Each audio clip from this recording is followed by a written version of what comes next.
Hi, family. Welcome back once again to this week's episode of the Gold Corner. Thank you. And you're going to hear me say this every single week. Thank you for all the love and support and for all the new subscribers and followers that we are receiving. This is the Gold Corner. I like to tell people that we are a broken family, but we're broken together. This is a channel that I created in memory of my 2-year-old daughter who passed away from neuroblastoma. And again, this is a platform that I wanted to create where parents can come in and speak in depth about everything that their warriors have to go through or that they went through at one point. So, once again, welcome to the Gold Corner, and let's do this. And now it's time for the main event. This is the moment you have all been waiting for. In memory of Mia Ojeda.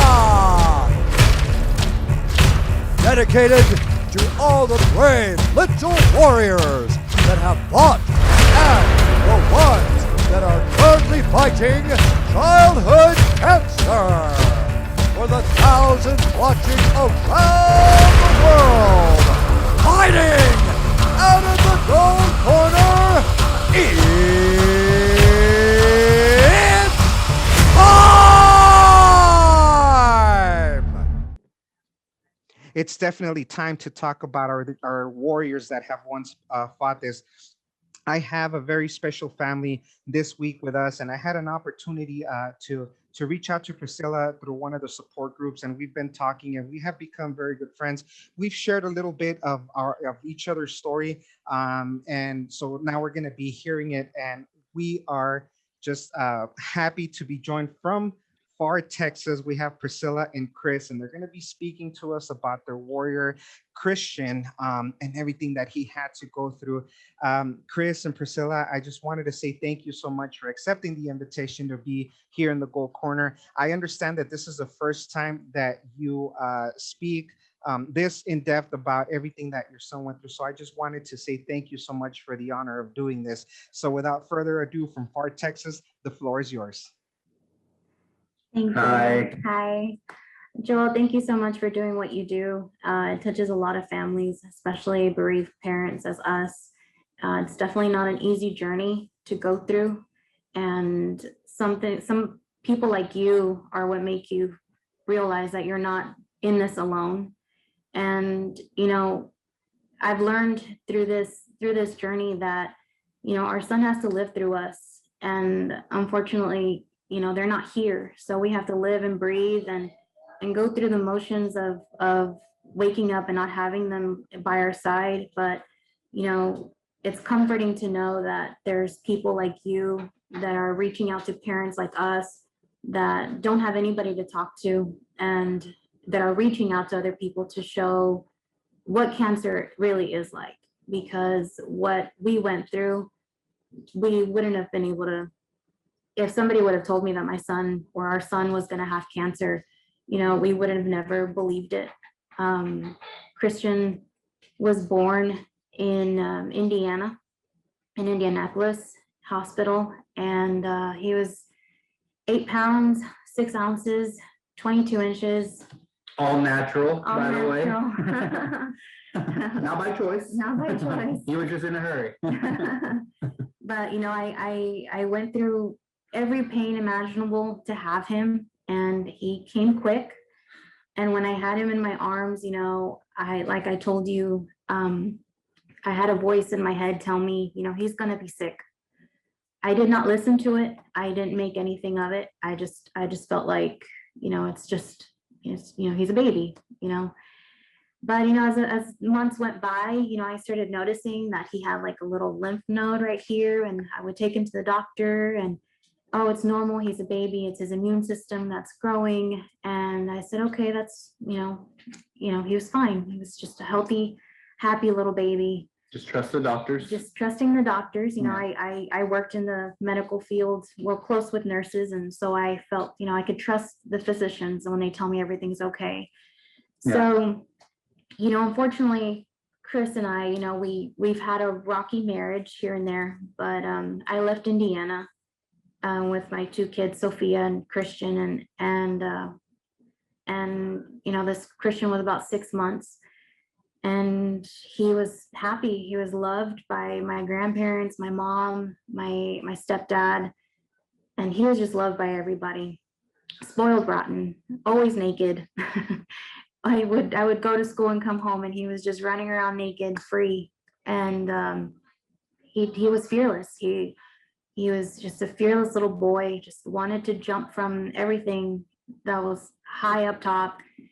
And If he could climb it, he wanted to jump off of it. yeah, and he loved to eat. He loved his taquitos. He loved his beans and cheese, Yeah. and His huevito, his his little egg. huevitos, and he loved to eat, and he loved fruit. Loved fruit. And Christian was about 2.5 when he was sick, and I realized that something was wrong. And I took him to the hospital, and he had RSV, and they told me that it was completely normal, that he was just going to grow out of it. And during this time we were separated, and Christian made it through. And about Chris came down to Texas to be with us again, and we spent a whole year. We lived in a one room, all 4 of us. King size bed, all of us. King size bed, all Just 4 of one us, and room. our dog. And we, everything was perfect. Everything, we were working towards, getting ourselves, we were both working. Everything was looking right. And then Christian had to be placed in daycare. And, because we both needed to work. We wanted to get out of that room. Yeah.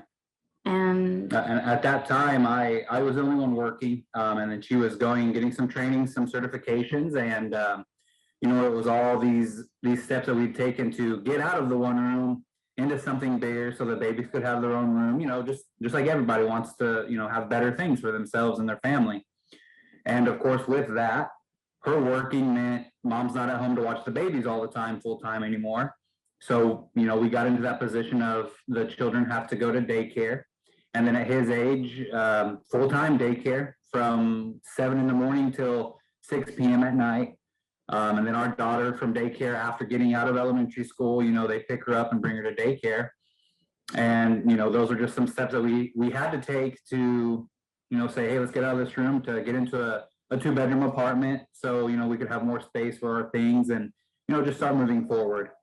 And it was definitely that time frame of us moving out of that one room was, I want to say 1 month, maybe 2 months after we moved out, that he started to have these fevers, night sweats. We take him to the pediatrician, and they'd be like, oh, it's the flu, here's Theraflu, and it got to the point of where, the daycare was calling us saying, hey, he has a fever of 103. Yeah, 103 fever. We're putting ice packs under his armpits and on his head, So mom would leave work to go get him, take him back to the pediatrician. And there was a 1 month period where he was probably at the pediatrician 2 to 3 times per week, because they'd say, here's this medication, or here, take this. 3-4 days, no improvement, and go back. Or maybe there'd be a dip of an improvement for 1 or 2 days, and then it comes right back to the same type of concern again, and going back, and it just kept going back to like, oh, it's just a bug, it's just the flu, it's just this. And that's when mother's instinct kind of kicked in, and mom took over and said, no, this isn't nothing, this is something more. And that is when we made the decision to take him to Edinburgh's Children's Hospital. Yeah, and Christian had actually developed, they gave me, his eye was swollen, and they told me it was allergies. So they gave me eye drops, they gave me an inhaler, because they thought that he had a respiratory virus. So they gave me basically everything to maintain him at home, but his fevers were just not going away. Around the clock, Tylenol, ibuprofen. As soon as the 8-hour mark of ibuprofen would go away, his fevers would spike. Spike right back up. So one night I noticed that his breathing was a little, was concerning to me, because I knew something was wrong, and these doctors were just not listening to me. I had taken him to 2 different doctors, and I told him, you're not doing urine cultures, you're not doing stool cultures, you're not doing this and this and that, please just do something. I know it's something, it has to be something. No, ma'am, everything is negative. His white blood count is a little elevated, but everything is fine. It's just the flu. It just needs to run its course. That's what they would say to me. It just needs to run its course. We heard that so many times. Just let it run its course. And then they gave me Theraflu because he had fevers and he had flu symptoms. And by the way, this happened in November 2018. Mm-hmm. So right before Thanksgiving. So they gave me Theraflu. And we tried it. The next morning, he woke up with a rash all over his arms and his belly. And I said, is he having a reaction to the Theraflu? So I called off from work and I took Christian to the doctor. And that's because of the night before I had just been there. And I told him, this rash just came up. The doctor just lifted up his shirt and said, oh, it's fifth disease, And I said, is there any test that you need to do to confirm it? No, it's viral. It just needs to run its course along with the flu. It just needs to run its course. That's contributing to the fevers, to the runny nose, the rash, all that. And I went home, treated him with oatmeal baths because, it didn't hurt him. It didn't make him itch or anything, but it was bothersome to me because I knew something was going on. And then I took him to the doctor after Thanksgiving. He was fine. And after Thanksgiving, I went back to work and his fever spiked. And Chris called me and I said, we'll take him back to the doctor. He had just gotten out of the hospital that week. And I told him, take him back to the doctor. And no, it's just the flu. It's the flu. Yep. And then I asked him when I took him to a different doctor that Monday. And I asked him, what he has, is it contagious? No, fifth disease, it's only contagious in the beginning, and it just after 14 days it naturally just goes away. It runs its course. So I took him back to daycare, and 2 days later I get a call from November 29th. I get a call from the daycare at work. Miss Castro, Christian has a fever of 103.4. We've given him Tylenol and it's not going away. And I left work and I found when I got to my parents' house, Christian was red. He was lethargic. He was just weak as could be. And I told myself, something is wrong. Something has to be going on. So I took him to a different hospital. I took him to DHR, and the doctors there immediately, because of his fevers, they immediately took him in. And the doctor looked at him and said, oh, he has Kawasaki disease. And I was like, what is that? So I looked it up, and it's a viral infection. And they did an EKG because apparently it has to do with the heart, and everything came back normal. His blood work was normal. His white blood count was a little elevated, but they were monitoring it. So we were inpatient, but the doctors couldn't figure out what was going on because his white blood count kept dropping. They kept dropping, and finally, one of the doctors told me, the residents told me, we believe that he may have a virus called Epstein-Barr. You might want to look into it. And I said, I felt relief because, I was like, oh, finally they have a window of a virus that this could be, and that they could finally give him what he needs. So they decided that it was Epstein-Barr virus, and with Epstein-Barr virus, it's viral. It's a sister of the herpes family, and they gave him IVIG, and nothing. His fevers were still ongoing. He had cooling blankets. He had Tylenol around the clock, and it just wasn't doing anything for Christian. Rashes were still there. They just couldn't comprehend until they finally said, we're going to consult the hematologist. So they consulted hematologist, and he basically sat us down and said, you know what, we need to do a bone marrow aspiration to see if Christian has leukemia or lymphoma. And Chris and I were stumped because we had no idea what cancer was about. You see these St. Jude hospitals commercials come on, and it's like happy little bald kids, and you think that it's okay, everything's going to be fine. And our little boy went from being a very happy-go-lucky little boy who loved Coco, playing guitar, to just basically lifeless because he was just so weak. He didn't have the strength or energy to want to eat or anything. So they did the bone marrow aspiration, and the doctor welcomed us to stay, and of course I wanted to stay. I didn't want to leave Christian's side because we stayed with him the whole time. I didn't want to leave his side I at said, all. it's gonna be hard to watch, Mom and Dad. Are you sure? Yeah, we're not gonna go nowhere. To watch your son be sedated in front of you, watching them look at you, and then have them put that sedative inside their veins, and see their eyes roll to the back of their head, and it's just like they're just laying there lifeless, and you can't hold them, you can't because they're working on them. And I got to see how they do a bone marrow aspiration, and it killed me. It killed me.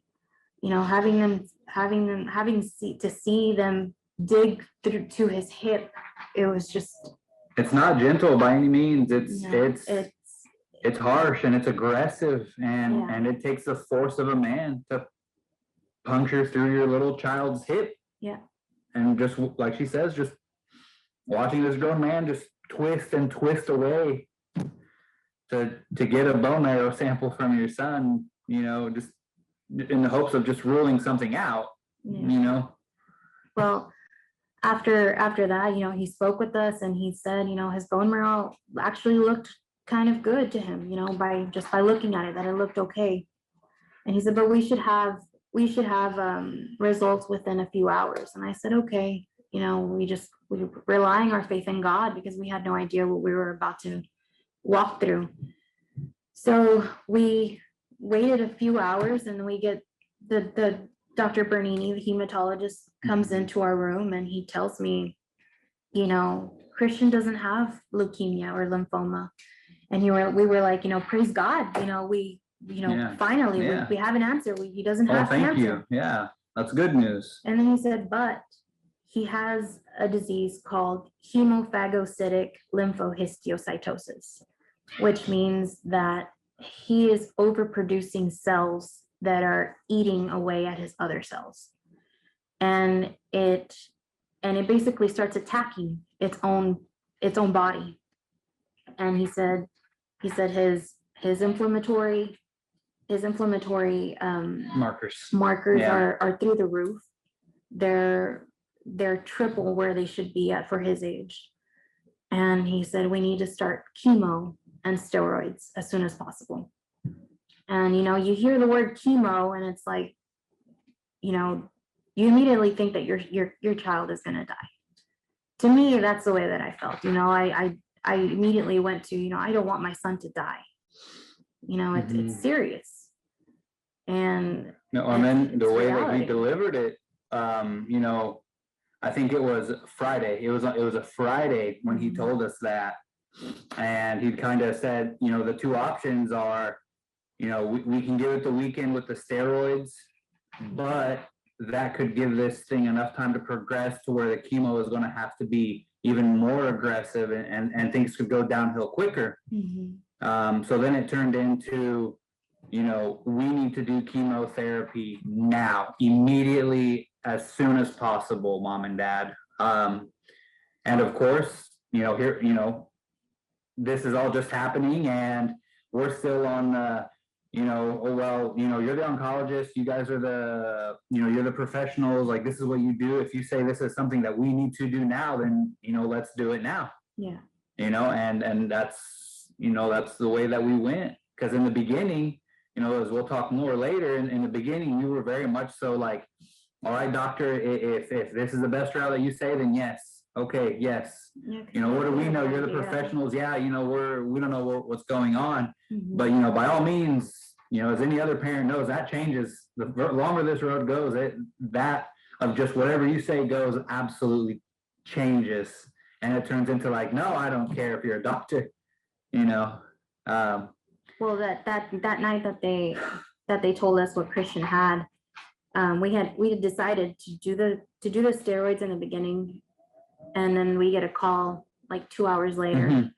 and we get told, you know, Christian's inflammatory markers are through the roof, Yeah. and if you don't start chemo immediately, he may not make it. Yep. So, you know, we said, okay, well, Do it. do chemo, Yeah. chemo and steroids. And he said, okay, we'll start tonight. First dose of chemo that Christian had and first dose of steroids that Christian had, his fevers went away. There's a light switch. His personality just came back. All his little energy, hunger came everything back. came back. He was our little boy again. And we could feel that, you know, this is what he needed. Yeah. And, you know, I asked the doctor, you know, had I waited, would he have passed? And he said indefinitely. So I look back and I tell Chris, you know, if we would have just kept listening to these pediatricians and telling us that this is a virus and that it just needs to run its course, Christian would have died at home. But because I followed my instincts and I knew something was wrong, you know, Christian is alive and you know, recuperating. So after the chemo, they gave us the schedule of the chemos and the steroids and everything. And Christian did great. He did awesome with everything. And in 2 weeks, he was able to come home. And as soon as he came home, the day after, he got a fever. And I had to take him back. Well, Christian had developed RSV again. And we had to be hospitalized again. And then he was going through chemo, IVIG, and they were monitoring his Epstein-Barr viruses levels. And unfortunately, those EBV tests take 2 weeks to come back, so they weren't consistent. They didn't have the actual numbers right there and then, but they would guarantee us that because he looked fine, that everything was going the right route. Well, Christian was able to be home for New Year's and New Year's Eve, and after that, we were able to go to Vanny Cook and do chemo there, and then they kept doing his blood samples and blood work and everything, and they kept telling us, you know, his Epstein-Barr virus is actually going up, and we don't understand why. The IVIG and the chemo is actually not helping him. The dexamethasone, which was the steroid that he was on, is keeping his inflammatory markers down, which is good because it helps the HLH stay down. And they told us that if Christian's EBV would continue to rise and the chemo wasn't effective anymore, because they can only do so many rounds of the chemo he was on that I can't remember right now, but VP16 or something like that. But they told us they can only do 6 rounds of that. If not, it can lead to him having lymphoma Toxicity. or toxicity. The toxicity. And that could end up killing him. So, and they said if this continues, you know, Christian may need a bone marrow transplant. And, you know, you don't know. When I was told this, you know, I immediately cried because, you know, I don't know anything about bone marrow transplants, but, you know, I wasn't as educated with it as I am now, but I look back and I'm just like, oh my God, you know, Christian could have died right there and then. As soon as they started those hard chemos, he could have just died. But anyways, Christian, you know, they told us that we actually needed to go to Houston to Texas Children's to see the HLH specialist that was there. He gave us some instructions of doing more chemo with the same one that he was on, 2 more rounds of it, and continuing the steroids. And they would see his markers to see if they would come down. They didn't. So because they didn't, and his EBV markers were actually more, you know, they were going up, they said, you know, Christian indefinitely needs a bone marrow transplant. So It went from, let's try to get this under control, or, like, I don't know if remission would be the right word, but let's get to a point of where it's not increasing or continuing to climb. And, when they saw that they weren't able to hold it back, it just was still continuing to climb. So it went from, let's get it stabilized and then see how it goes, to, hey, this isn't stabilizing. We need to act now.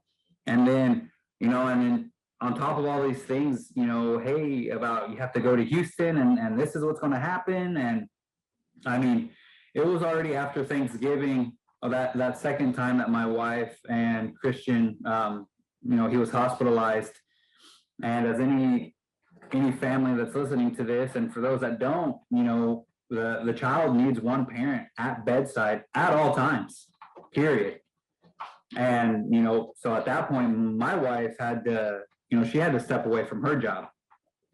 And then with her being in the hospital full time with Christian, then that left me, dad, of having our daughter.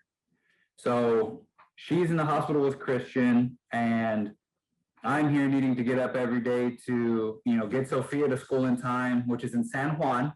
And at that time we were living in Edinburgh. So I would drive her to the school every day. And then I was working in Mission at the Cadillac dealership. So then I would have to drop her off early enough to get through traffic to get to work, and then have to leave from work by 3 o'clock to go pick her up, because at this point, just because of financially, we're not even able to afford the paying the daycare. So then my days started getting cut shorter at work also. And then, of course, there were days that family would come in and say, hey, you can stay at work all day. We'll take care of Sophia for you. And then it would be come home, pick Sophia up, and then go to the hospital and stay there till as late as we could every day, till about 9 p.m. I think is before we'd have to leave. So it'd be, what do you need from the house? Bring Christian some McNuggets. He wants some chicken nuggets, so bring him his nuggets, or fruit cups, sneaking contraband to the hospital for the babies, and so while they're there in the hospital, and then we'd leave at 9 o'clock at night, me and Sophia, and we'd come home at 9, and then it'd be me and her sitting there doing her homework for the day at 9 o'clock, 10 o'clock at night, then put her to bed, and then, she's asleep, and then I'll call Priscilla and say, how are you guys doing? Is there anything else? Like, Sophie's already in bed. Like, what do we need to do? Are you guys all right? I'll see you in the morning. You need me to bring something by for you in the morning before. And then that just became the routine. And then, of course, when the doctors, hey, there's a procedure that we need to do, or we're going to give them a round of this, or we're going to do that, then that's a day that I wouldn't go to work at all. Sophia, we take her to school, and then I'd take off of work so that I could be there with Priscilla and Christian during whatever procedure, what have you, And then, of course, then work started turning in from shorter days to, handful of days a week, maybe not going the full schedule. And then me, like being a mechanic, so it's not even an hourly rate. It's just a flat rate. I can be there 10 hours a day, but if I don't, wrench 10 hours of work on a car, I'd be there 10 hours and only make 2 hours of work in a day. So when I was pretty much only going long enough to diagnose the car, but not long enough to get the repair done, because they had to take off the next day or what have you. And eventually, by the time the Houston and these types of things came around as well, and I got asked for my work, that because of my lack of hours and everything, I was pushed into having to go on FMLA, the Family Medical Leave of Absence, just because they say, they said, hey, your hours are just getting too low, and that type of thing. So then I was to the point of where I had to go on leave as well from work. So now here we are. All right, well, we have to go to Houston. She's not working. I had to take a leave of absence from work because of my hours, because I just could not sustain enough hours that needed to be done. And then we got to a position of getting rid of my car. Yeah, having to release her vehicle. letting go of the apartment, letting like furniture payments, little things like this, that when everything was going great, like, hey, we're building up towards this, to, well, this don't matter anymore. It don't matter. Like, just here, take it back. So be it, whatever. Oh, what about your credit? I don't matter. I'm not even worried about it. Just take it. And, so here we are, okay, this is what has to be done. Okay, well, Sophie, Priscilla and Christian have to go to Houston for the bone marrow transplant. Okay, Sophia has to stay here and be in school. So luckily, the timing, right before all of these things happened, we just had a blessing that just came out of nowhere through all these hard things that were going on, just one thing after another, one hurdle after another in our life, with our child, with just our family, with the uncertainty of our future. We just get a call. That's the Make-A-Wish Foundation, and it's, the Vanny Cook Clinic, Dr. Bernini and them had put Christian's name, submitted his name to him, and they call us and say, hey, come in, we want to have a talk with you guys, we want to meet Christian, this and that. And we sat down and got to meet them, and we met just the most wonderful woman there. Ava, yeah, Ava. She's the representative down here for Make-A-Wish Foundation, and she just, of course, she fell in love with Christian, because anybody that met him, I bet you whatever you want, it'd be hard not to fall in love with him, And they just asked, how long before his bone marrow transplant? And I want to say this was the beginning of February. No, March. Beginning of March. Mm-hmm. That we met with them. Yeah. And we said, oh yeah, that's right, April, yeah. So, in a month, 1 month is the time frame before his bone marrow transplant. And they said, well, we don't have you're not giving us a lot of time, but let's see what we can do. And, sure enough, within probably 3 days, they called us and they said, hey, you got 1 week. We're going to send Christian to Disney, send us to Florida to Disney. And, it's, we got so blessed, because all those things that were happening. And the funny thing is we got to go on that trip, and while he was going through the chemo here, he had a PICC line in his arm, right? And for those who don't know, and those who do know, cannot get wet. It gets wet, that's it. You got to get it changed, and it's a very sensitive thing. Well, our little boy, he decided one day he's just going to pull it out of his arm in the back seat, in his car seat. And he just pulled it right out of his arm. And he did it, I want to say, the week of? Like 2 days before. Like 2 days prior to us going to Disney. And we're just like, oh no, what is this going to do? I actually began to panic, because he was at work when it happened. Mm-hmm. I began to panic. I was like, oh my God, he's going to bleed out there. And he did not bleed out. There was no hematoma. Apparently he was cool as a cucumber. Like, hey, what's this? They told me everything that could have possibly happened if something like that would have happened. And I was like, Christian's not bleeding. He doesn't have a hematoma. He is not in pain. And it doesn't even bother him. So I took him to the doctor, and they're like, oh, looks fine. And they're like, you know what? We're not gonna replace it. We're just gonna, when you guys get to Houston, they'll be able to put in the Broviac line. And I said, okay. So we were given the green light to go to Disney, and he didn't have to have the PICC line. And we were blessed, because when we got to Florida, he was able to get wet. He was able to go swimming, play in the hot tub, just be normal. Boy. Just be normal. Yeah. Not have lines hanging off of him at all times, have to wear a sleeve, or no, baby, he didn't have to stand back and watch other little kids go get wet and play in the water, and us say, no, baby, you can't. Yeah, we didn't have to do that. We didn't have to deprive Christian from being a little boy, a little 3-year-old little boy. he was able to run. He was able to jump inside the pool at all time. Like, Back to that jumping off of anything he could climb. Yeah. Jump right into the deep end. And mom over here, oh no, Christopher, get him. And I'd pull him out of the water and he's just giggling, just laughing his little butt off. And mom's over here yelling, Christian, you need to stop. And he'd climb right back out and say, Mama, I'm gonna do it again. And there he would go, run and dive headfirst into the deep end. And then he would, after the pool, he would want to fill the tub with his sister, Sophia, and he used to call her Cecilia. And he said, I want to take bath with Cecilia. So we filled up the jacuzzi with bubbles, and the bubbles went up to the ceiling basically. And as worried as I was to make a mess, Chris was like, let him. And, I'm glad that Chris was able to tell me, let him be a little boy, let him enjoy himself. And this was all at Give Kids the World Village in Florida.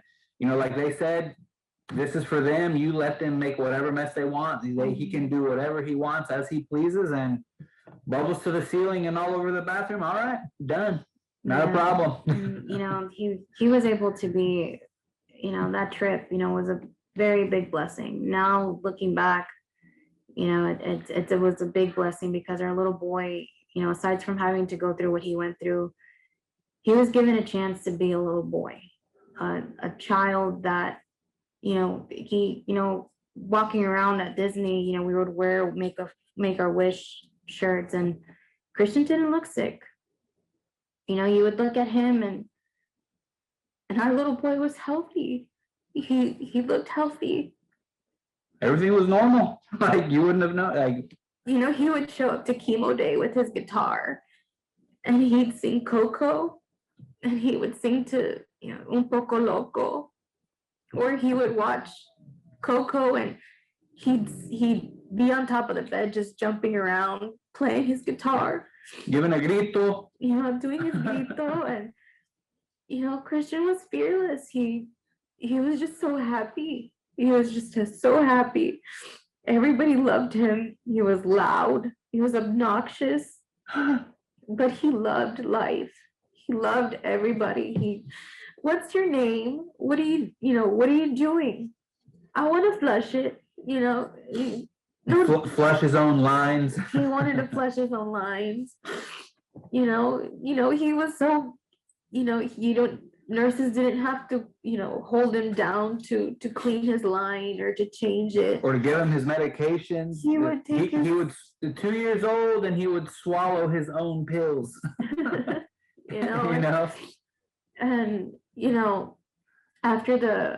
after once the Make-A-Wish trip was over, we were in the airport, and Dr. McLean, which is the HLH specialist, called me personally. And from the Children's Hospital. We were still in Florida, and he told me, I need you guys here as soon as possible.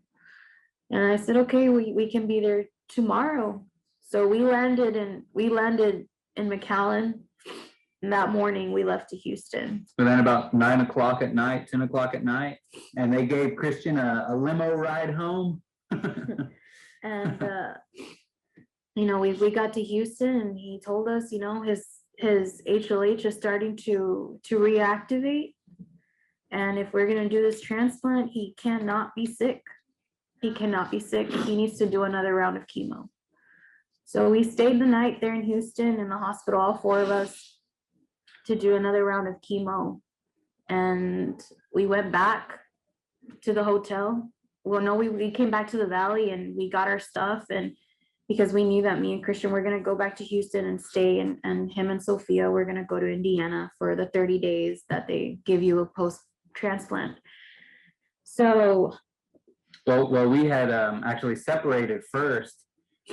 She had to go up there to Houston for that, and I stayed here with Sophia so she could finish her school. Yeah. And that was a month. Yeah. We were apart for about a month while Sophia stayed here to finish her school. So she was up there with Christian, just them two. And we only had the one vehicle at the time, and I had it here, to take Sophia to and from school. And once the school for her was over, that's when I ended up going to Indiana, which is where I'm originally from. That's where my family's at. But I went up there because it was already summertime, and there was family and friends there that could help watch Sophia. And at the same time, my dad having his own company of work, so I was able to go right in there and be able to work and try to make some type of income. And that's so we spent other than maybe those a weekend or 4 days between us leaving from the valley to go to Indiana, that we stopped there in Houston and we were with Christian and Priscilla. Other than those maybe 4 days, there's a 2-month window there that all four of us were just, Christian and Priscilla and me and Sophia, and we were just separated from one another. During the conditioning, which is what they call before the transplant, is when they give you hard chemo, when they give a child hard chemo to wipe everything out, all cells, everything. And Christian took it like a champ. Everything, they gave him that shot that they needed to give him, to the first dose of it. And that first night was pretty scary because he was shaking, he was trembling. I couldn't hold it together. I was scared. I was honestly scared. But after a while, Christian would say, "I want to lay with you, mommy." And I would say, "Okay, baby, you come lay with me." And he said, "I want to listen to Christian music." And I say, "Okay." So, I would go live on my Facebook, and, Christian would be singing with me, praising God. And I would tell them to keep praying for you, baby. And then he would say, "Keep praying for me. Jesus is good." And, I come from, my grandparents were pastors. So, our faith was very high. And, I strongly believed that, God was going to get our son through this. I felt it. I knew it. But that voice that I heard when he was born, that he was going to be sick, it would come to mind. It would come to mind. And I would remember, "God, this is what you were telling me. This is what you told me when Christian was born. He was going to be sick. I just didn't know this sick." And, the days went on. Still the preconditioning process, and Christian was still at it, still jumping around, falling off the couch, just being himself. I believe even nurses had bets on if that he would fall, because he was just so wild. And, nurses would have to chase after him because he would take off, and he would leave the IVP pole behind, and he would just run to the playroom, and I'd be like, "Hold on, baby, hold on." And he's like, "I want to go play. I want to go play." But after a while, Christian developed a virus. I forgot the virus, adenovirus. And once you develop a virus there in the BMT floor, you have to be in isolation. You cannot go out, whatsoever. So, Christian was cooped up in that room 24 hours a day, 7 days a week. Could not leave. And he would say, "I want to go playroom. I want to go playroom." "No, baby, you can't." So the depriving of him being a child began slowly, and he didn't understand why he couldn't go, and he just wanted to play. And, prior to Christian being in Houston, my grandma had passed away from cancer. So, and he was very close with her. So he would tell me, "I want to hear Wella's song," because she would sing. So we would listen to my grandma's songs, and he would sing with her, and we would just praise God every single night. And we would pray that, God was going to heal him. So transplant day was May 30th, 2019. And Christian did well, just like we expected him to do. He did well. And then the following day, he had a slight fever, but, it was controlled. It was normal. And he did well. He did good for a few weeks. And they did tell us, oh, he does have this adenovirus. He still has the Epstein-Barr virus in his system, but we're waiting for him, for his new cells to develop to fight those viruses. We're just waiting for him to engraft. And we kept believing that that's what was going to happen. Well, it started to show that Christian's belly was starting to distend a lot. And he was eating regularly a lot at times. And even the nutritionist was freaking out because, not a lot of children have any appetite after a transplant. Most of them get mucositis or they're on TPN. Christian didn't need to be on TPN because he wanted to eat. That was Christian. And, one day I went to Target and I came back and my husband left and I was going to change the bedding. And I looked at Christian's belly. I'm like, baby, why is your belly like that? And he said, I ate pizza with daddy. So I called him and I asked him, I was like, how many pieces of pizza did you give him? And he said, I only gave him one. So I asked Christian, does your belly hurt? And he said, yes. So I started feeling for his belly and it was hard as a rock. And I called the doctor and they said, oh, it's part of the engraftment process, just basically like, giving me just an answer. And I was like, okay, that's one. And after a while, I told Christian, do you need to poop? Does your stomach hurt? And he said, my belly hurts. My belly hurts. So I called the doctor again, come in here and I need you guys to do an x-ray. And they did an x-ray and they said, oh, it just looks like he's just full of poop. So they began giving him Miralax, and it helped him. It helped the belly go down a lot. But then then another day would go by, his belly was normal. The following day it was distended again, and we just couldn't figure out what was going on exactly with his belly, like what, because was he eating a lot? What's going on? Is he constipated? But they were constantly giving him laxatives to help him. They were like, oh, maybe we're overdoing it with fluid. So they would back up on the fluid, but then he would start retaining water. So they would start giving him diuretics to help him. And that would help for a little while. But then Christian started, getting stabilized a little bit more. And then they tell us, he's able to go home. July 2nd, he was able to go home or to the hotel.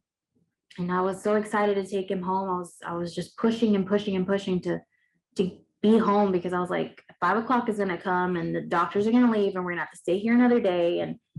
And I did everything that I could to be able to have left at that, before 5 o'clock.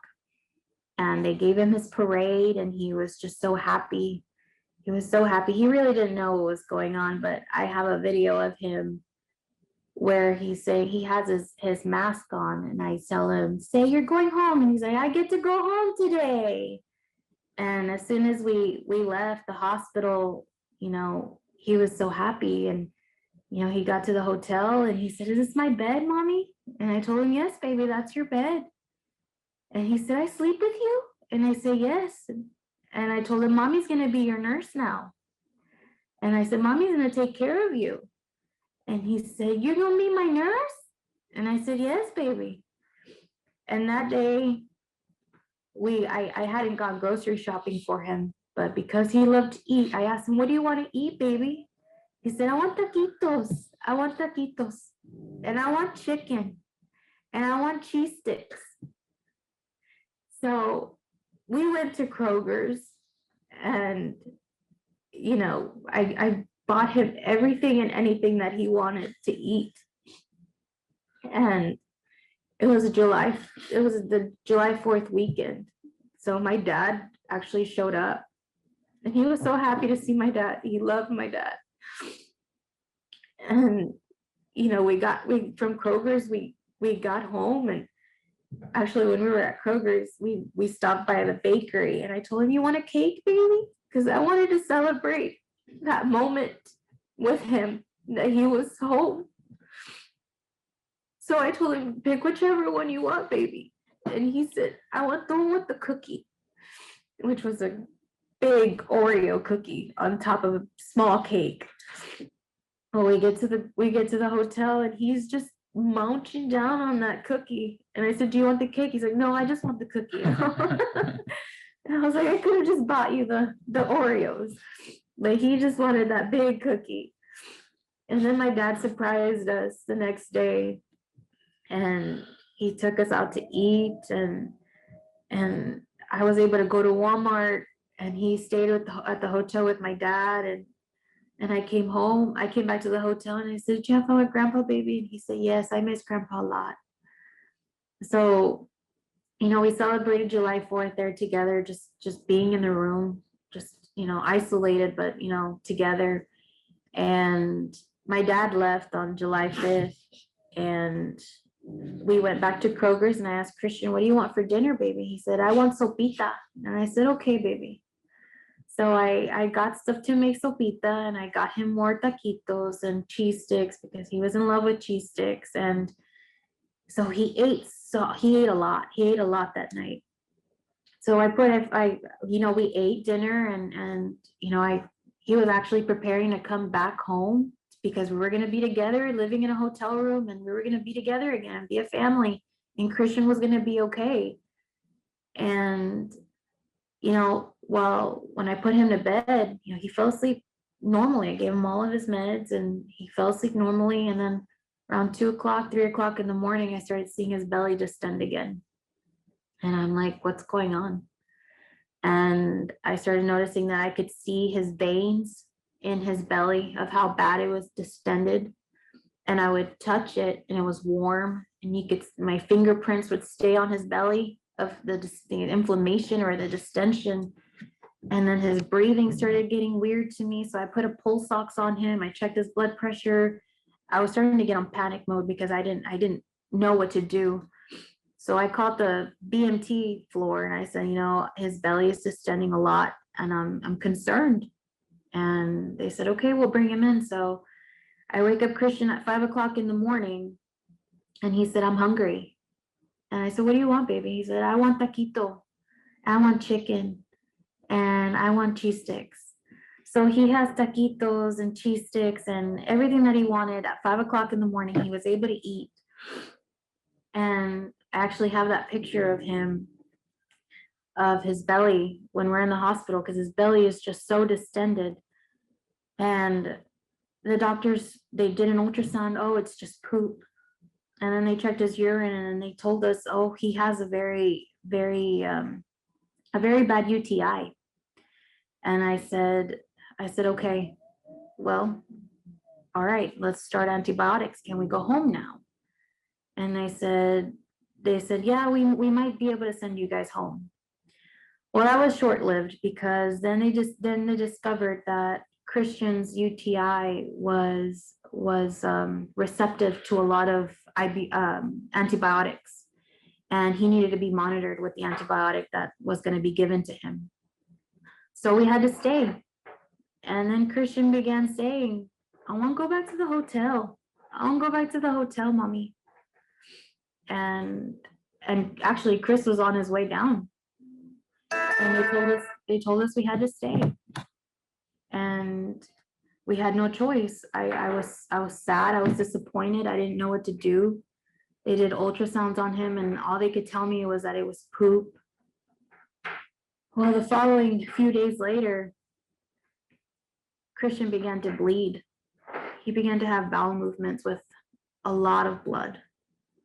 And we couldn't understand what was going on. Like, why is he bleeding? And he began to complain about belly pains. And I would tell the doctors, he's complaining a lot about his belly aching. Okay, well, let's just give him some Tums, basically, some anti-gas. So he was receiving some methicone, Tums, basically, to help him out. And it wasn't doing anything. It wouldn't help him. And I kept telling them, give him some pain relievers. That's part of basically the contract that you sign when you're about to do a bone marrow transplant, that all these things are going to be given to you, when you ask. So I began asking them to give him morphine, and they would say no because Christian wasn't ready for it. And I'm like, how are you going to deny my son pain medicine when his belly is aching? And it got to the point where Christian wouldn't even be able to take 2 or 3 bites of something without him saying, my belly hurts. Or he couldn't even drink a sip of milk because his belly would hurt. And, Chris came down with Sophia, and we were able to visit because we were in a floor where families were able to be together. And you guys had actually got to come out. Yeah, we got to come out for a little bit. You got to come out for a night. Mm-hmm. Yeah, me and Sophia got back, and we got to the hotel, and the timing of it all was, I think I was there for maybe 1 day, maybe 2, and they actually released Priscilla and Christian again. And we spent, we just went and picked Priscilla and Christian up, and we went back to the hotel, and I went and got us food. And, for the first time in months, all 4 of us were able to have a meal together. And that's something people take for granted. But for the first time in a long time, we were all 4 able to be in the same room and just eat together. And then Christian, being his troublesome self, decided to take a bite out of his porter calf, or not his porter calf, I'm sorry. His line from his Broviac. He decided to take a bite. And the next thing me and Priscilla know, there's blood all over him, all over the bed, everywhere. And unfortunately, that was the last night my son was ever out of the hospital. Because of him biting through his line, he had to go back, and he had to be, readmitted to the hospital so that they could take care of that. And that was the last night my son ever was outside of the hospital. And that was the last time that all 4 of us were able to have a meal together, just us. And then here we are, you guys can, fix the line, and he'll be able to come back out, right?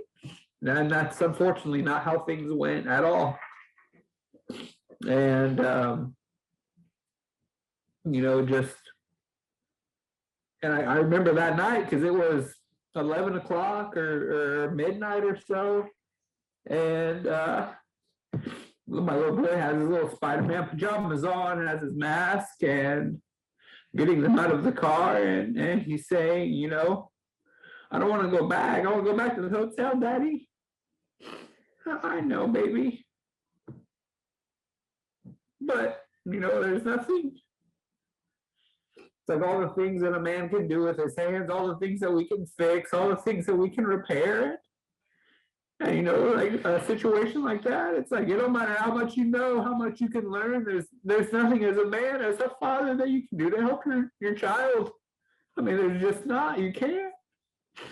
I mean, you'd give anything to find a way, but the reality of it is there's nothing you can do. And then that's where I stood in that driveway, or that entryway, as Priscilla had to push my son back into the hospital again for the last time. And then me and Sophia, we just had to go back to the hotel and just go from there, unfortunately. And then our daughter, school is about to start in like 2 weeks. School is going to start back up again, and we're sitting here. Okay, we had planned on all of us, Christian being out, and Sophia will go to school here close to the hospital, and I'll get some type of job that I can do with my car so that I can make my own schedule to try to make something yet still be available at the drop of a hat if needed.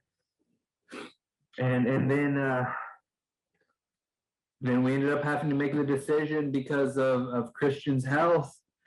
They began to tell us that they were starting to become very concerned about Christian, because Christian was declining very, very fast. And He went from being out declining. He went from you guys are at the hotel to it declining. I don't know if you see that, but his belly was just distended. But he never stopped smiling. He never stopped smiling. No, ever. Never. You know how strong these kids are. They go through these things and they're always they still must smile for mom and dad when we're sure as falling heck apart. can't really do it, but we do for them. But they show us how weak we are and how strong they are. Yeah.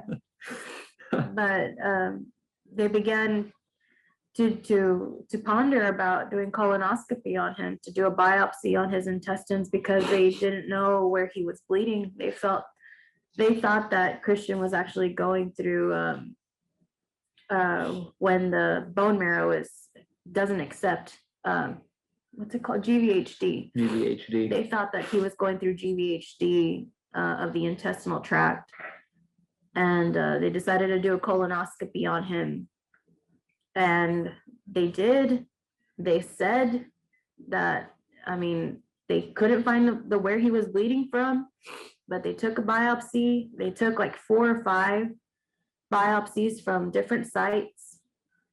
And from there, it just went downhill. Christian's platelets were declining very, very fast. You're talking about 3 platelet transfusions a day, because Christian was just bleeding so much internally. And then Christian developed some type of bruising on his head, and I was like, well, that's new. I don't remember him hitting his head. So they did biopsies, and I had to hold my son down so they could do a biopsy on his head. No sedation, nothing. And I remember him yelling, not yelling, but he would tell me, Mommy, why are they doing this to me? He's 2 years old and I'm having to hold my son down. And I keep telling him, it's for you to get better, baby. It's for you to get better. And I knew in my head that I didn't know if that was going to happen, because the doctor just kept telling me, we're so concerned about him. We don't know where the bleeding is coming from. But they kept pushing different types of antifungal medicines. They kept giving us different antibiotics, different steroids. Anything and everything that they were giving Christian was making his immune system go down, and it wasn't allowing his bone marrow to engraft, because they were pushing so many things to ruin his immune system. And so Christian wasn't being given the opportunity to engraft, because his platelets were coming down every single morning. He had to get platelets, he had to get blood transfusions, and it became a routine for Christian. Along with his medications, he got platelets, he got blood around the clock. And at one point, this site where they did the biopsy bled a lot. And we told one of the nurses, like, he's bleeding a lot. Oh, okay, I'll be right there. And she didn't show up. Chris had to hold Christian's head for a good half an hour. It was over an hour. Over an hour. Over 1 hour, I had to sit there just holding my son's head with pressure, just holding pressure. And I would wait and just slowly pull, and the blood would just start to come out. They did not believe us that his bleeding was that bad.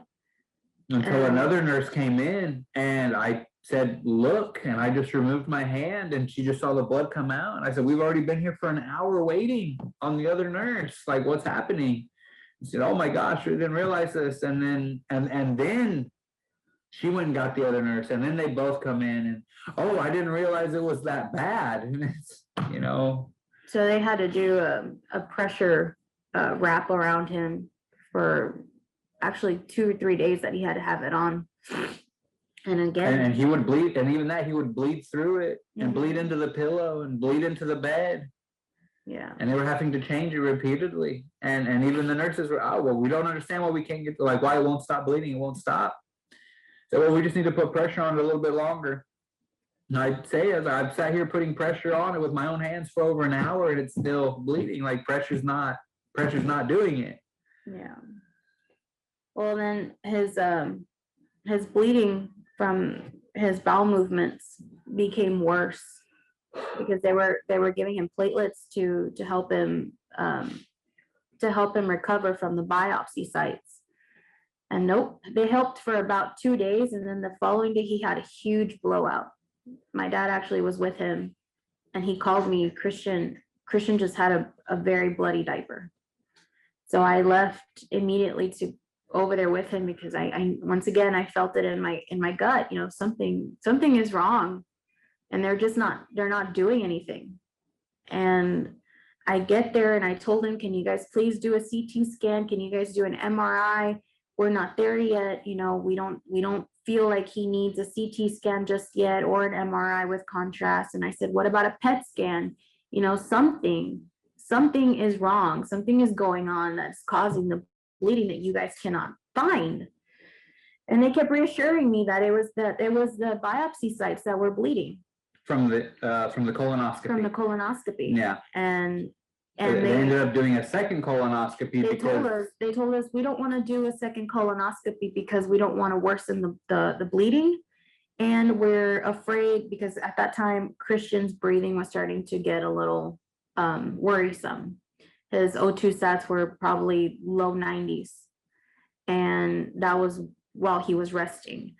And they told us, if we intubate him, he may not come back out.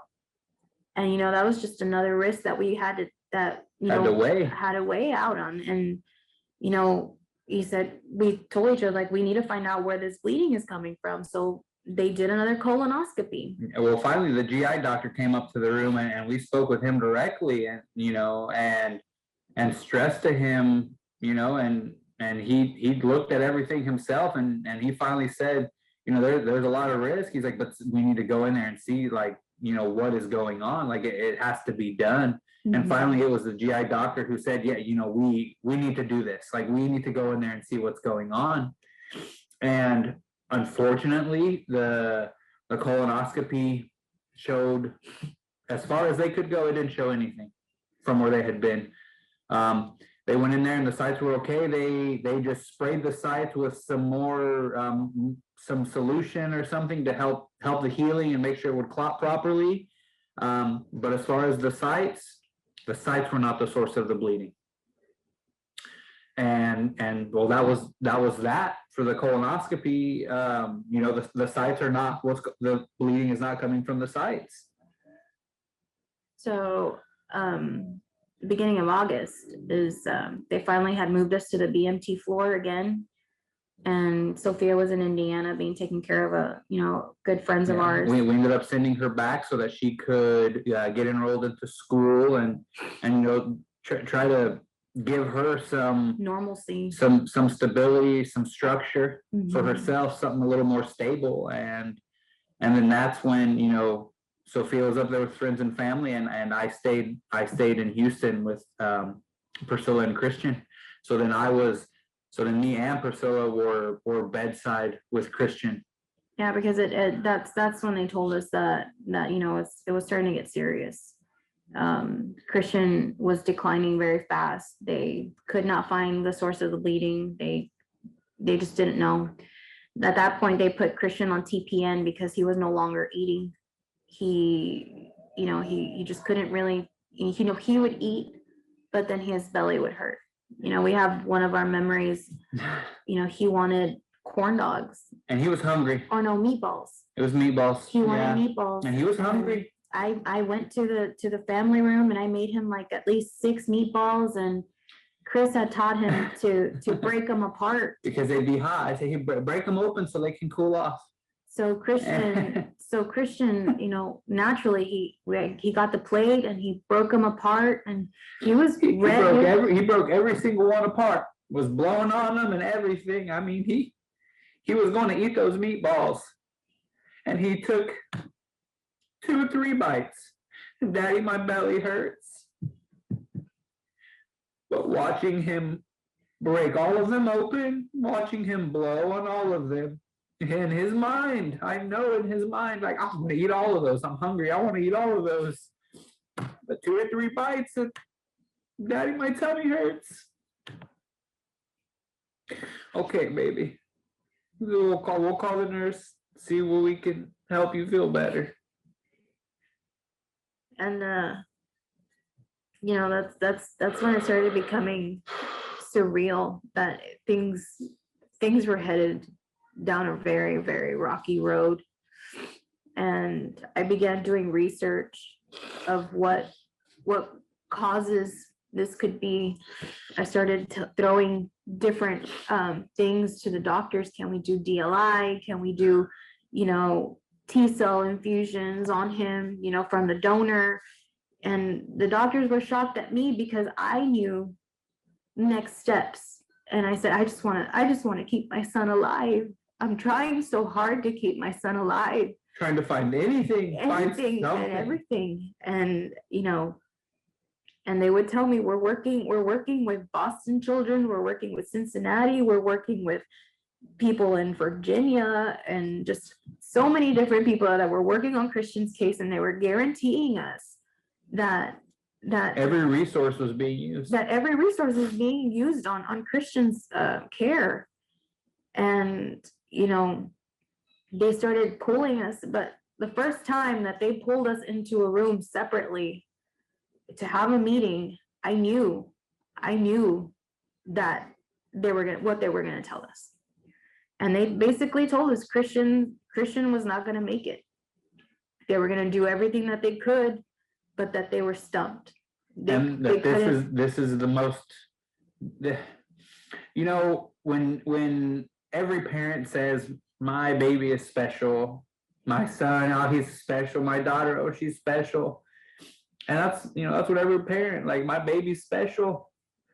And, we, like, me as a dad, I got into a position of where when those doctors sat there and told us, this, we're stumped, and this is probably one of the most difficult cases that we've had to face. And I just said, baby boy, why did you have to be that special? Like, I know you're special, but you had to be so special that even the experts don't know what to do. Yeah. And it's a bittersweet, it's like, you're special, but too special. When they started having these conversations with us, I began to pray. I began, my grandma was a very strong woman in her faith. She was a pastor. She always instilled in me, pray, talk to God. Only He is a way to your battles. If you have faith, you have everything in your hands. And I believed in that. I until this day I believe in it. I could hear my grandma ora, habla con el Señor, talk to God. Clámalo, vas Clama. And she would tell me, when Christian was first diagnosed, él no tiene nada. Él no tiene nada. Dile a los doctores que él no tiene nada.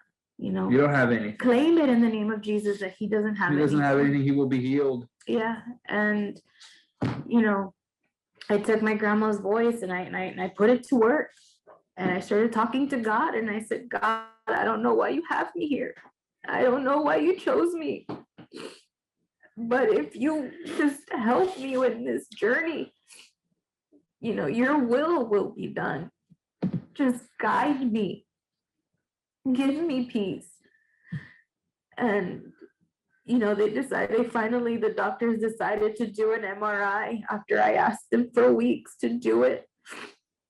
And they showed us, like, hours after they did it, they showed us Christian's board just lit up like a Christmas tree. And they told us Christian has lymphoma. That's been the source of the bleeding. He has it in his lungs. He has it in his stomach. He has it in his intestines, in his neck, and his neck. Because we forgot to mention that Christian developed these bumps on the back of his neck and under his armpit. His lymph nodes were swollen. Yeah.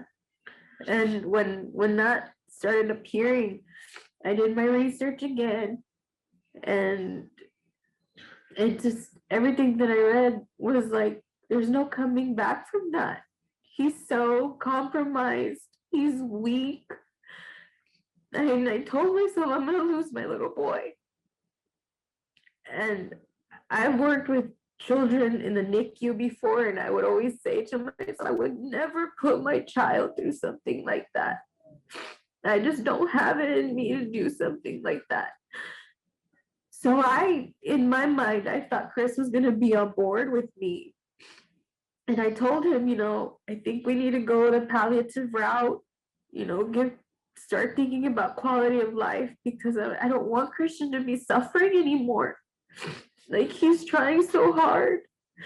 Like, it got to the point where he would just bite his lips. He would just sit there and bite his lips. And I'd tell him, or he would grunt. And I would tell him, baby, I love you. And he would tell me, I love you too, mommy. And he said, but my belly hurts. I want to go sleep. And all he wanted to do was just sleep. And all I wanted to do was just see my little boy in peace. So I told Chris, like, we need to really start considering, quality of life, because I can't. I don't want to put him through any more pain. Like, he has tried so hard to stay alive for me, or for us. And I just don't want to see him with all these tubes, or be faced with the decision of, when do you turn off the machine? Is this the right time? Or have a bunch of people just working on my child to CPR. I didn't want to see that. And then we also had to take Sophia into consideration. Like, do we really want Sophia to see her little brother intubated, tied up in tubes everywhere? What would she think of us for putting her little brother through something like that? And I strongly felt like that was God guiding me, giving me peace, and telling me that it was going to be okay. And I just begged him, just please, just guide me through this decision. And I told him, and Chris said, no, we're not trying hard enough. So the following day, this is the first time that we had we disagreed.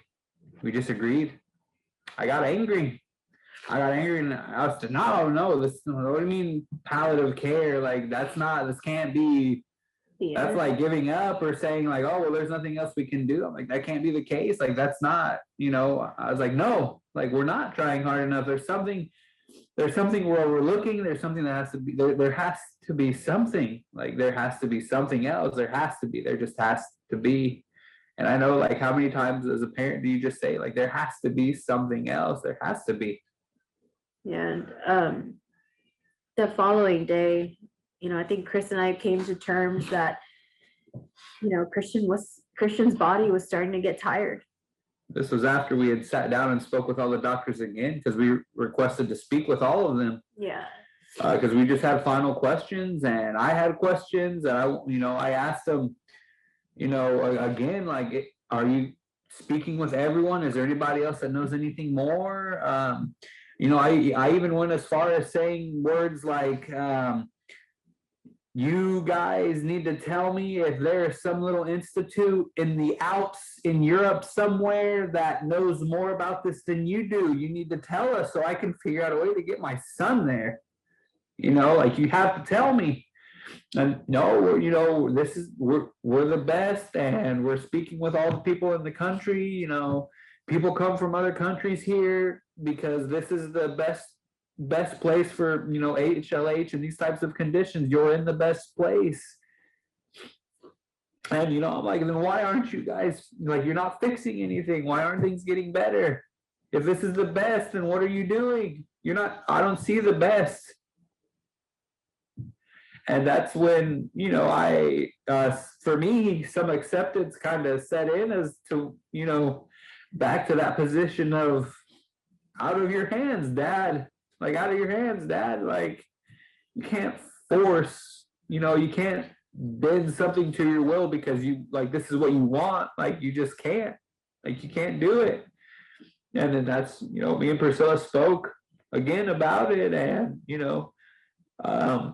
I finally, agreed with her when I came to terms with the fact of, this is, this is really it. Like, this is, I still remember that moment of just thinking by myself of like, this is it. This is the end of the line. There's nothing more that you guys can do. The doctors actually they pulled us aside one last time and they told us, we have 3 options that we can do for Christian. And they said one is do nothing and just think about quality of care and continue doing, pain management and still continue giving him his meds like normal. And 2, we can go the aggressive route. We can do a very, very aggressive chemo called SMILE. And they told us, if you go that route, you're basically going to put Christian in a coma, on dialysis. He's going to have a machine breathing for him. He may have lines, IVs in his leg, on his head. Might develop sores all over his body. And he said, and the prognosis is not Any better. It's not any better. He'll just die of toxicity. He'll poison his body because the chemo is going to just be too aggressive for him.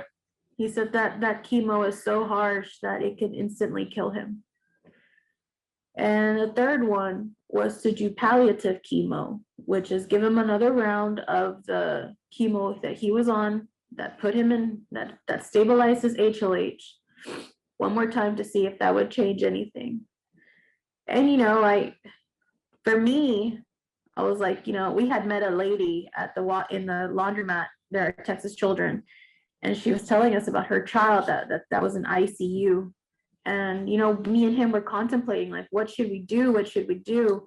And we met with her, and she said, my child has been revived 3 times, and she has made it out every single time.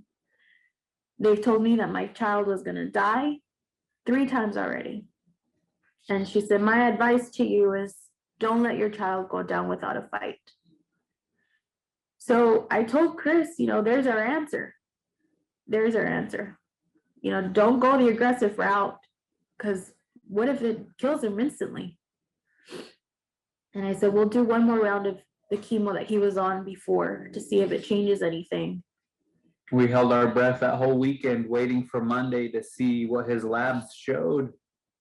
And then Monday came in. They gave him his chemo on Saturday. Everything was fine. He was acting like his normal self. And Monday came by, and we were just anxious for the doctors to come in and tell us, what changed, or if anything changed. And they said, no, nothing changed. If anything, the EBV, the Epstein-Barr virus, actually has elevated. His spleen is swollen. His liver is actually swollen as well. And they said, this is a time where you guys need to consider continuing with palliative care. And they said, we give Christian maybe a week. And, we were... They started to ask us if we wanted to intubate him, to put him under intubation. And of course, then there was the risks of that. And for me, because my wife is much more educated with the medical field and how these things work, and I'm not, and I wasn't even till today. I'm still not, other than what I've had to learn because of this experience. And I was I started to become under the impression of, well, okay, so if he's intubated, then that'll give his body a chance to rest. That'll give his body a chance to recuperate. His body won't be fighting all over the place on so many different fronts, so he can rest. And then maybe his body can, come back, or, give him some strength and he can bounce back. And then it turned into, no, if he becomes intubated, he will not come off of it and will be forced to turn a switch to let our son pass.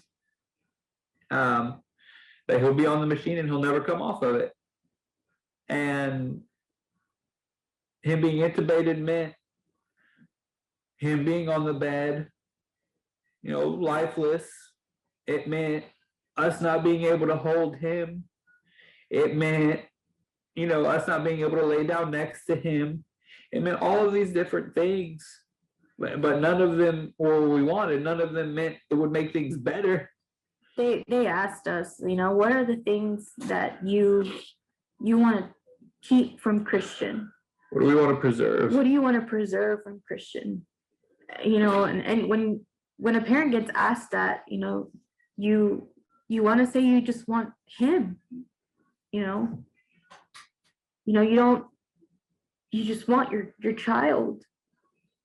You want to preserve them. And to me, in my eyes, Christian was perfect.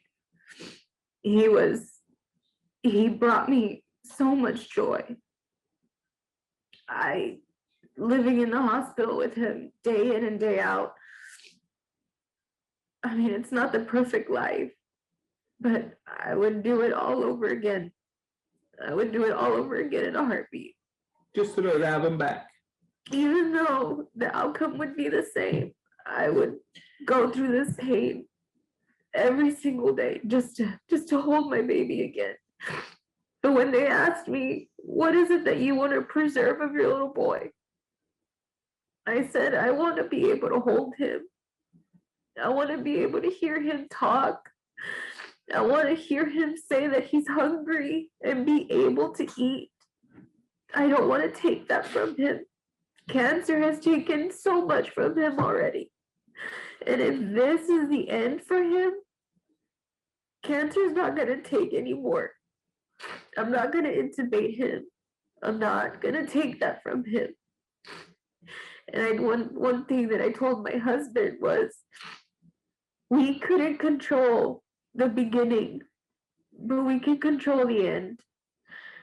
And that was to let Christian be Christian, which was to talk to us, to tell us he loves us, to be able to know that we are there till the end. And, the morning before he passed, all my family came up to Houston to be with us.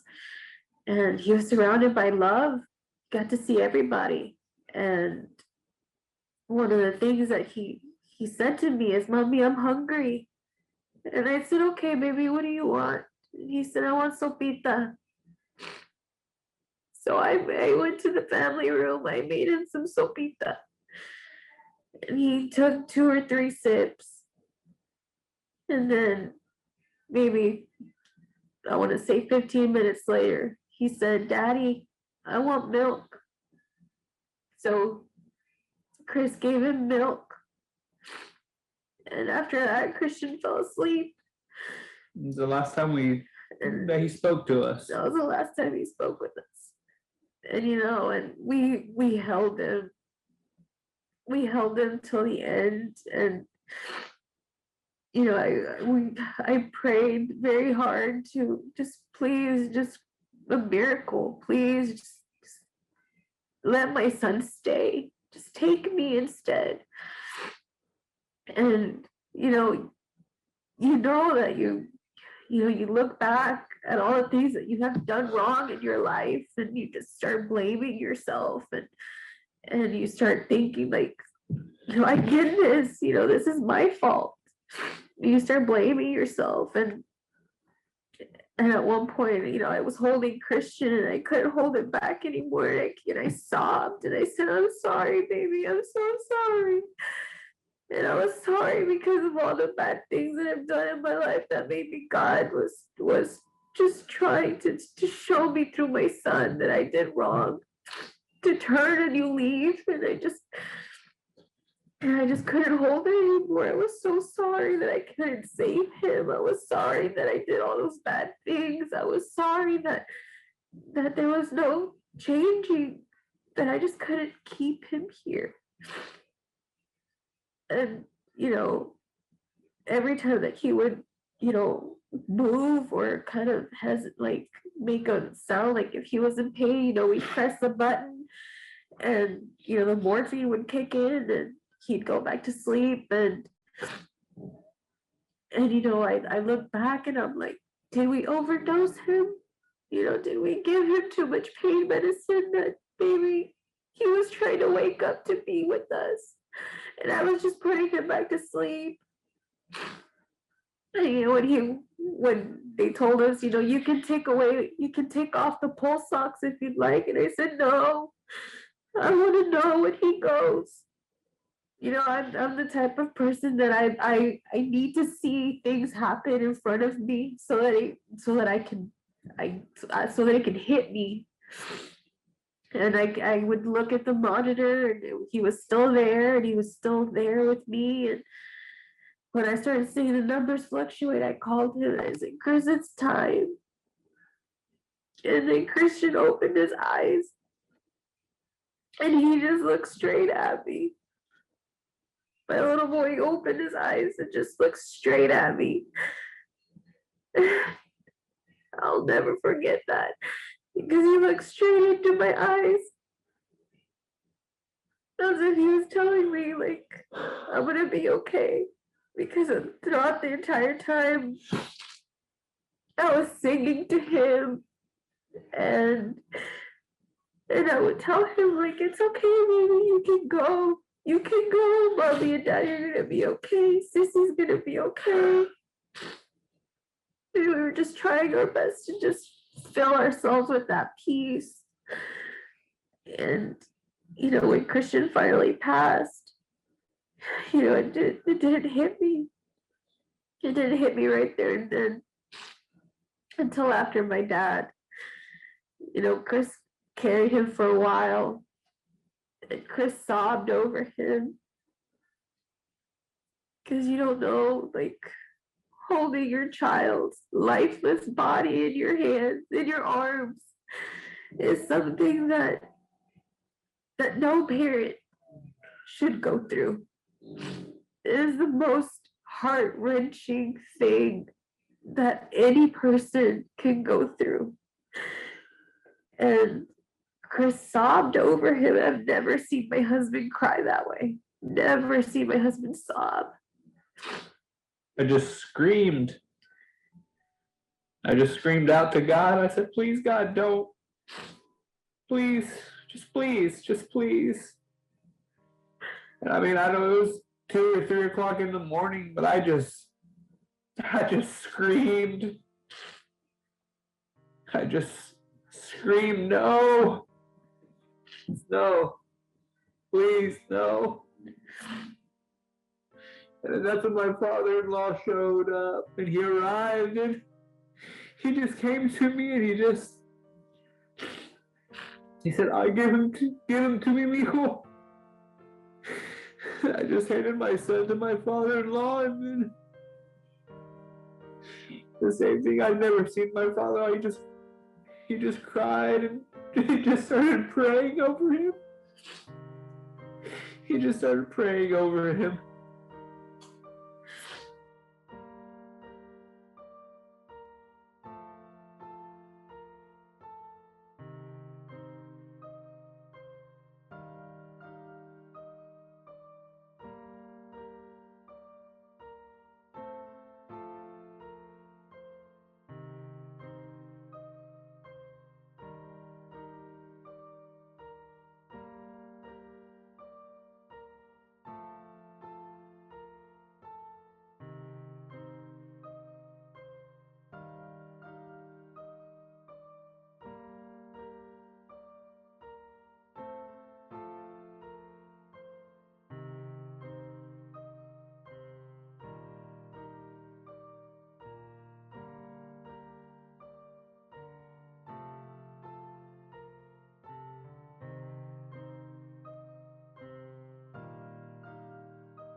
Señoras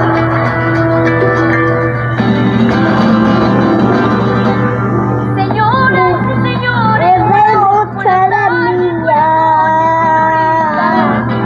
Pues la música es mi lengua y ella, pues la música es mi mundo, es mi familia. ¡Habla mía!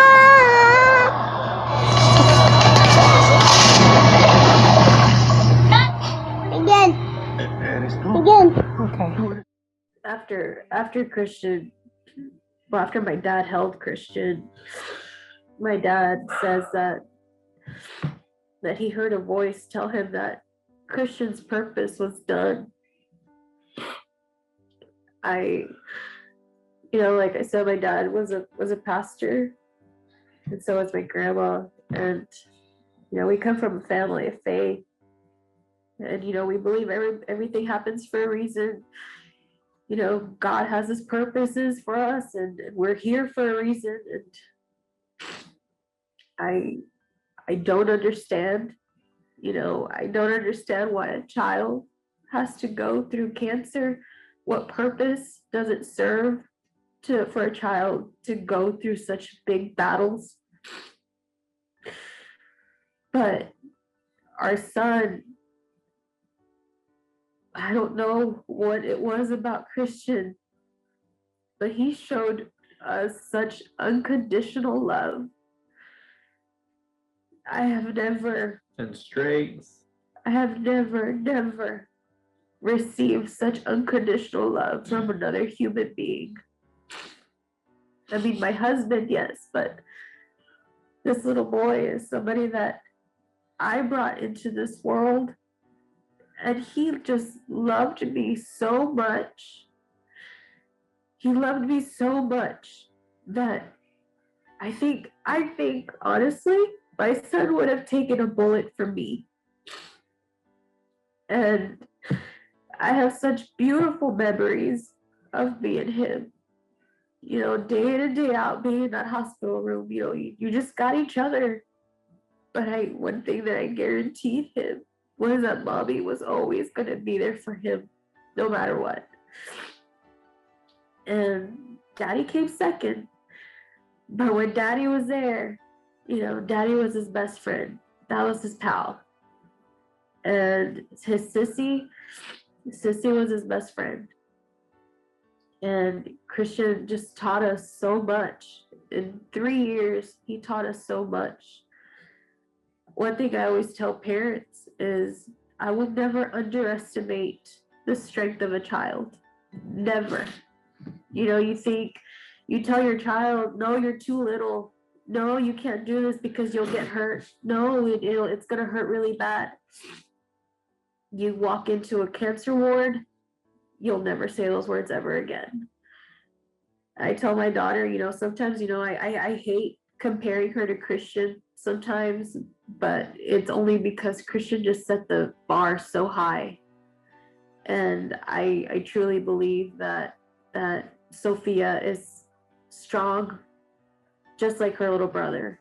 And Christian is not here to see mommy and daddy's marriage, how it flourished. And by the grace of God, our marriage is stronger than ever. And I think, I don't understand the purpose of having to lose a child, but like I tell a lot of people, I have never loved this man so much until after Christian passed away. And I think it's because part of me misses that unconditional love. And it's hard, but he has become my rock. And God has blessed us. He blessed us with a beautiful child, and it hurts not having him here. And we feel robbed of a future with our child from raising our little boy. But we believe in God's promises that we will one day be together again, because nothing in this world is promising our child back, to have our child back, than God. So we have to continue our life hurting, but believing and trusting in God. Trusting in his word and his promises. Just having faith in him Yeah. and waking up every day with that hope and that faith that, well, like you said, I've watched some of your videos and seen you say, "I'll, be home soon," Yeah. and just Christian, just the same as your little girl. You got to finish. You done finished yours, and now it's time for us to finish ours. And save a spot for me, baby. I'll be home soon. Yeah. It's gonna be I tell every time I try to talk to him. I tell him I can't wait to be home with you, baby. And I tell him, just whatever house you have for me, just make sure it's not a 2-story house because mommy don't like steps. But I can't wait to see my little boy again. And I believe it with every ounce of me that I'll have my son back. And God says that he'll give you back what you have lost, and that there's greater things. And like I said in his eulogy, I cannot imagine anything greater than having my son back. But if God promises us that there is something greater, I will continue waking up believing in that, because he promises it to me, to us, and to you too, and to any other family that is going through this. There's greater things. You just have to believe and trust in his timing, because God is good. God is good no matter what. And I know that I say it with a lot of hurt, a lot of tears in my eyes, but he's still good. He has blessed me. He blessed me with a great man, great children, and I don't know where I would be if I wouldn't have had God by my side. And that is the beautiful thing, that is God's promises, right? And Yeah. that is the one thing that we can hold on to, and that is the surety that we will see our children again, and Right. we will see them completely healed. and, Yeah. and if you've Right. seen my story, and I share this with a lot of people, is when we were going through the process, we were praying for a miracle, right?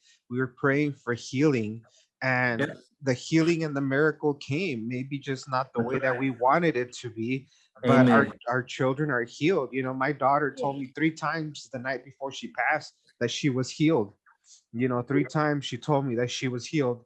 So that is when I knew. I said, all right, God, but again, we are human, we are bereaved parents, and this hurts, this really hurts. And it's one of these situations that we have to go through this. But you both mentioned, there is a greater purpose to all of this. There is a greater purpose. And this is when we go through something like this, and our faith is tested. We're walking through the fire, and it's how you handle the situation. And eh, we're human, and I lack a lot as well. And for me to have preached this word, and then having gone through this, and then preaching after, it's difficult, and sometimes it's a spiritual war that you have inside. But we Yeah. have that promise, we have those promises that we can hold on to, if we just open up this.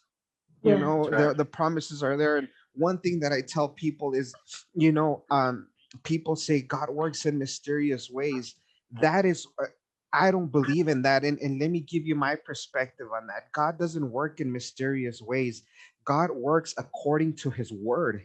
So if you Yeah. think that it's mysterious, it's because you're not reading the word, and you're Yeah. not reading the promises that are on there. So God Yeah. doesn't work in mysterious ways. He works according to his word, and his Mm. promises are there, that we will be all together, that we will be rejoicing. Mhm. Right now, Christian and Mia are over there playing with all these other little children that have gone.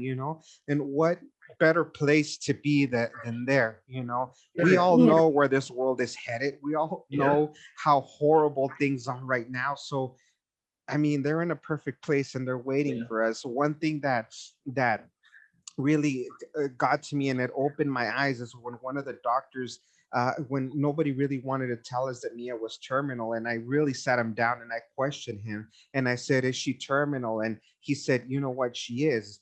But so are you, and so is her mom, so is the nurse. We are all terminal. Just some of us are going to finish the race before others." And at that point, it hit me. I said, "Yeah, we're all terminal. We're all headed that way. It's just, Guaranteed. Christian's purpose, Mia's purpose was filled here, but now it's time for you, Priscilla, and you, Chris, and myself to be a voice and to continue preaching God's word because it impacts people. For you to sit right there in front of me and for you to still say God is good, even though your child, and I don't like to say we lost our children because we know exactly where they are. They're not lost. They Yeah. passed, they're not lost. But for you to sit there and still have your faith and to be able to say God is good, you know what, is because God is good. I don't That's think right. there's going to be a bigger pain than for your child to pass. And just like you or my child passed in our arms, in mine and in her mom's arms, and that is real pain. I mean, I'm sure you've experienced to where you can't even breathe or it hurts to breathe, but yet you still continue. So Yeah. I admire both of you and thank you because hearing this testimony and hearing the way you finish the story with your faith and your trust in God, it pushes me forward. You know what? It gives me, my motive of this is why I am doing this. This is why a lot of times I get weak, and I've talked to you, Priscilla, before. I get extremely weak, and sometimes I question, is what I'm doing what I need to do? And am I continuing, Mia's legacy and doing God's purpose, down here on earth? And just hearing things like this, just really, it motivates me. So thank you because you both have given me that extra push to continue. And we are going to continue to be a voice for these children. And we only get 4% funding. And going to all of the beginning that, okay, no, it's just a virus, no, it's just this, oh no, they're just constipated. Something has to change when it comes to that, and we're gonna be the change somehow, some way. We are. Yeah. Chris, Priscilla, thank you so much for sharing that story, and again, I feel honored that we are the Gold Corner is the first platform that you guys are able to speak this and that. But just before we finish this real quickly, can you just leave us with some advice, some last words? What would you tell our listeners that are connected here? Just, I mean, if you're in this journey with your child, embrace the little achievements. Christian, sometimes, he would ask me for chicken nuggets, and I would march myself down to McDonald's and bring him a 6-piece. I expected him to eat 6 McChickens and McNuggets. McNuggets, and he would only eat one. So be it. But you know what? I did it as okay. That's good enough. Yep. Or, just embrace the little achievements that they make. Were they able to sip some water today? Awesome. That's great. No. Were they able to tell you I love you? Even better. It's everything in this journey can change between in any minute, any second. From tonight to tomorrow. And cancer robs you from so much. It takes so much from your life, from your parenting, from your marriage. It takes so much from you. People just think that children are just fighting cancer. No, it's the parents as well. It's the family. It's the family. It's the siblings. And it affects everyone. But if you as a parent continue to devote yourself to praise the small achievements while praising God, you're going to get through this with peace in your heart, peace in your mind, that it may not be a fun road to be on, but you know what, your son is still there. You're able to hug your son or your daughter You're able to still kiss their forehead until God says it's time that, no more. But when that time comes, that peace in your heart needs to come over yourself, over your mind, I'm sorry, and to accept that your child is whole, and the promise that God has for you, you just got to believe in that. And just put God first and foremost. That was one of my biggest things. I would look back and I'm like, why aren't you healing my son? Why? And I would sit back and I would say to myself, you can't question God. But I would remind myself, you know what? God is a great God. I think he can handle a question or two. But I think that was the negativity in me trying to put me down. Just being angry. To doubt my God. Yeah. But I asked God for peace and discernment to make the right decision. And I still don't feel 100% on the right decision that we made. But you know what? My son is whole. My son is happy. He is in so much better hands than in mine. As much as I would prefer him in my arms, he's in much better arms. And I can't wait to tell him, you know what? Let go of Jesus, baby. Mommy's here. Daddy's here. And my dad passed away from COVID a few months ago, and he loved both of them a lot. So I look forward to the day where I'm able to hear my grandma's voice. Mendy, vente para acá. I look forward to that, and I can just hear my grandma just screaming at him. But we miss our son greatly, and all the things that a lot of people take for granted, like you're not eating your dinner or eating dinner together as a family. A lot of people take that for granted. They rather be on their phones in separate rooms eating dinner, and those things, when you don't have them anymore, you don't realize that those things can be gone within a second. Yeah. So any parent or is going through this, embrace the little moments and put God before anything, and believe and trust that God's going to get you through this no matter what the road that you're on. And if God calls your child home, so be it. You got people like Joelle, like us, that have your back, that understand that pain. And, it'll teach you not to take advantage of the small things that a lot of people take lightly. So, with that being said, it's a hard process, but I think Chris and I are on the same page that we would do it all over again. Yeah. Yeah. And I want to say just real quick is, these moments, say like with my son, with your daughter, there's a lot of time that, we won't have with them now because they don't get to grow up. We don't get to see that. So we get to look back and say, while they're here, how much time did I spend with them? How did I take full advantage of every day that I got to be next to them? And I can sit here and humbly say that I look back on my own personal time with my son, and I lost so much time. We were separated for about 8 months, lost 8 months of time with my son. And of course, in those moments when everything is going normal, you don't consider it as lost time. You're just like, we'll just move forward, so be it. And then, thinking of little things that you do now, say, I'm going to go have a cigarette. I'll go outside and have a cigarette. It's like, you smoke a cigarette 4 or 5 times. Say you come home from work. Okay, let me go smoke a cigarette. You go have another cigarette. And this is just as an example, you've spent, 40 minutes of your night smoking cigarettes instead of, say, maybe being inside sitting with your family. And then you do that every night. You do that every week, every month. And then before you know it, you've spent, in the last year, you spent, 3 months of time just smoking a cigarette instead of maybe just sitting down next to your baby and playing with them, or, little things like that.